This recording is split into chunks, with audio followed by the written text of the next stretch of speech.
Young men need strong men to say, stop it, be better. And they will sit down and shut up when a man tells them. And so, and especially one that has their act together. So all that to say, we need more strong biblical men that have their act together to actually get involved in young men's lives. And women, for the love of everything holy and good, stop giving your body away to every man that wants it and save yourself for marriage. I don't even know if they know how to cater towards young men on a massive scale. There's not any men making any of the decisions. Hi, I have to film this, so can I give my friend my phone after I ask? Whatever you want. Okay, thank you. So with the rise of like red pill content creators, such as like men like Nick Fuentes or Andrew Tate, you know. Yeah. Well, what is your opinion on Gen Z men idolizing these influencers and influencers like them?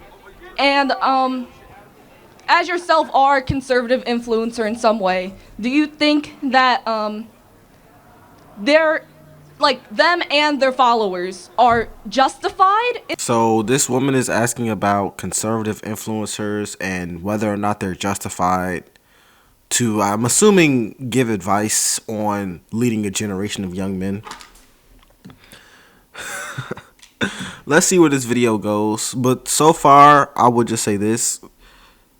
Young men have the right to watch whatever they want. They have the right to consume whatever information they want. The reason why it's people like Nick Fuentes, and I've never even watched one of his videos. I've seen clips of it. And Andrew Tate, who are taking over content creation and leading a generation of young men, is because on the liberal side, there weren't anyone leading any young men. And this is something I was saying years ago. Now people are coming up and doing it. But for years, it was nobody on that side leading young men. They were ignored. That's really what it was. Society ignored young men for years. So that's why people like Andrew Tate came up. I don't know nothing about no Nick Fuentes for real. But that's why people like Andrew Tate and even Charlie Kirk came out of nowhere. But let's continue. In what I would say extreme beliefs, because, you know, they can tend to skew to an extremity. But do you think that they are justified? And even then, with those beliefs, do you think that in a way they are tainting other people's view of the conservative community? It's a good question.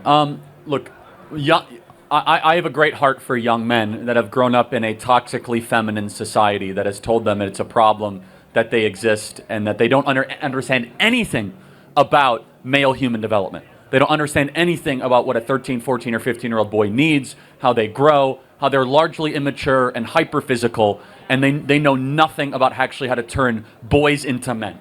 The large, like, basically, the pedagogical monopoly, which means just pedagogy, you know, educational monopoly, has no idea how to turn boys into men. Here's my advice.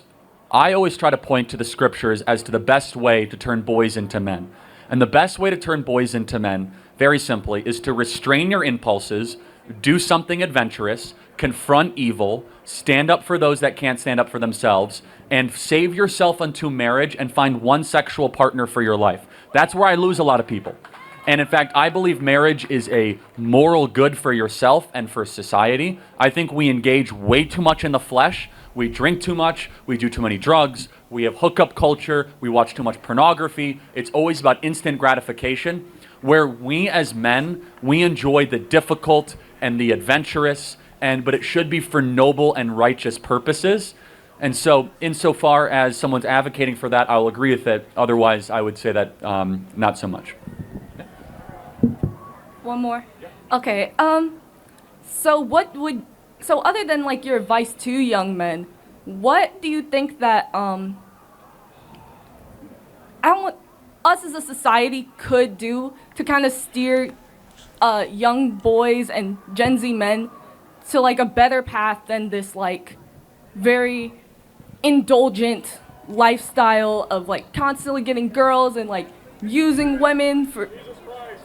Well, and can I just interrupt you for a second? It goes both ways. So on the other side, radical feminism tells girls to get as many sexual partners as you can to go sow your oats. And basically what the feminists have done is like every 19-year-old boy's dream. This is a crazy debate. What she's trying to say without actually saying it is, how could we get young men to stop going down the red pill? Because she brought up red pill early on in this discussion. She brought it up because she thinks it's a bad thing. She thinks it's negative towards the, how do I say this? Negative towards the growth of young men. And radical, I would say radical, I guess, anti-women and anti-children beliefs are negative towards men. But I would beg the question, what would the alternative be? Let's say people like Charlie Kirk disappeared. Who would you want young men to watch? Or let's say the red pill, as they like to call it, disappeared.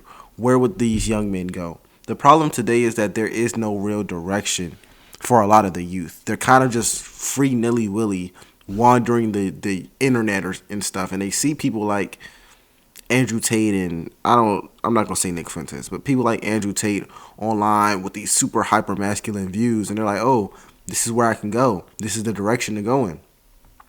So the question I have for you is, if these people disappears, they gone right now, where would you want the young men to go? Is that every girl is easy and accessible, and you don't have to work to go get sex. In the way it should be, a boy should have to become a very mature, very sophisticated person to get to the point of sex. So the boy doesn't have to grow up to get what he wants anymore. And so a lot of this is on women who have basically become pseudo OnlyFans models, going around selling themselves for basically for no price whatsoever, because free sex will liberate you. Let me say this as gently as I can. Free sex drives young women insane. The more sexual partners a young woman has in college, the more likely she is to be clinically depressed on antidepressants, because sex for men is totally different than sex for women. Sex for women is emotional attachment, it is relational, it is not transactional, and is not purely physical. For whatever reason, the way men were designed and wired, they could have sex with 9 people over 2 weeks and just like, okay, whatever, like it's not that big of a deal. It's completely different for young women. And so we have told young women through this hyper-feminist model, go act like men, and a lot of people end up severely depressed. The final thing I'll say is this, is that education is incredibly feminine in its approach and also in its staffing. 75% of teachers before 8th grade are women. Nothing against women teachers, but this is a truism of life. Young men don't like taking orders from women. I'm sorry, it's just a fact of life. Young men need strong men to say, stop it, be better. And they will sit down and shut up when a man tells them. And so, especially one that has their act together. So all that to say, we need more strong biblical men that have their act together to actually get involved in young men's lives. And women, for the love of everything holy and good, stop giving your body away to every man that wants it, and save yourself for marriage. You are... To touch on that point, that comes to, what's the word? A lot of teachers, he says something like 75% of grade school teachers are women. The reason that is because salary. Men go to jobs that pay more. That's really it. And being a teacher doesn't pay enough for a man to provide for his family. That's why the majority of teachers are women. And this also ties into, if you look at a college campus, the majority of professors are men, because being a professor pays more. It usually has a PhD or a master's level education requirement. So it's not really that education itself is feminine. It's more so the salary isn't enough for a man to logically go into this career. And this is just proven if you look at a college campus where the majority of professors, well, I don't even know if the majority of professors are men. The majority of my professors were men. But nonetheless, if education paid more, more men would go into it. And I do think that's a good trait. I do think there should be more male teachers. There's not.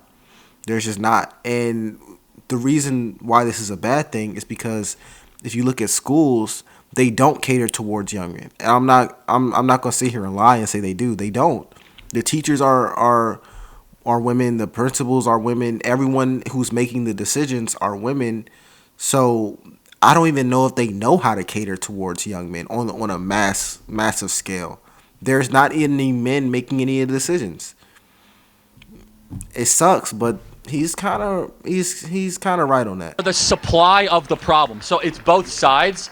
If women were far more careful and pious with their sexual choices, men would follow.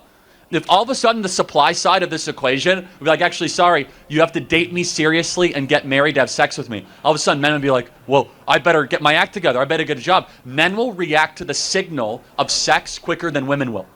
Because young men, especially 19, 20 years old, that's all they think about all day. Sports and sex is what they think about all day long. And for young women, they're like, what do you mean? Like, there's no way. Like, no, honestly, this is a hilarious true study. Harvard University put 20 men in a room alone, no phones, no TV, no newspapers. They stared at a wall. They put 20 women in a room. They asked the men, what did you think about? I think about sports and sex the entire time. Okay. They asked women, what did you think about? They said, oh, we were replaying conversations that we had earlier in the last couple of days. It is very rare that a man will ever repay a conversation in the history. Like, we're very forward thinking, and finally, we are very macro. Men are macro thinkers, women are micro thinkers. That is why if you sit down with somebody on campus, that is a woman, she's probably talking about the grades in her class, her relationships, her friends, or things that people said to her. You sit down to a man on campus, he's talking about his crypto wallet, whether or not his DraftKings account is in the surplus or in a deficit, and whether or not, Donald Trump is going to take Greenland. The most macro thing imaginable. We are wired differently, and it's time for our educational system to reflect that. Thank you so much. He's right. He's right. And the education system really does ignore men, which is why things like the red pill shot up so much, because men don't want to be ignored. Young men don't want to be ignored, and that's what has happened. That's why there's so many super red pill content creators who are making millions of dollars, because they don't ignore young men. But nonetheless, I'm going to end the video here. Let me know what you all think, and I'll see you guys in the next one. Peace.